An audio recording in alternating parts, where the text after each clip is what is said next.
বিশ্বকাপ বাছাইয়ে চলতি মাসেই ব্রাজিল ও উরুগুয়ের বিপক্ষে ম্যাচ খেলবে আর্জেন্টিনা।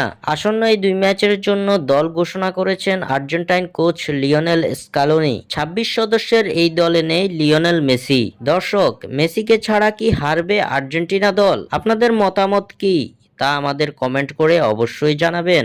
ইন্টার মায়ামির হয়ে সবশেষ ম্যাচে আটলান্টার বিপক্ষে মাঠে নেমেছিলেন লিওনেল মেসি। এই ম্যাচ শেষে ইনজুরিতে পড়েছেন আর্জেন্টাইন অধিনায়ক। জানা গেছে পেশির চোটে ভুগছেন মেসি, যার কারণে তাকে ছাড়াই দল ঘোষণা করতে হয়েছে আলবিসেলেস্তা কোচকে। শুধু মেসিই নন, প্রাথমিক দলে থাকা আরো ৬ জন তারকা ইনজুরির কারণে বাদ পড়েছেন মূল স্কোয়াড থেকে। এই তালিকায় আছেন গনজালো মন্টিয়েল, ফ্রান্সিসকো ওতেরগা, Giovani Lo Celso, Alejandro Garnacho, Claudio Echeverri ও পাউলো দিবালা। তবে প্রথমবারের মতো জাতীয় দলে ডাক পেয়েছেন বলগ্নার হয়ে খেলা দুই তরুণ সান্তিয়াগো কাস্ত্রো ও বেঞ্জামিন ডমিনগুয়েজ।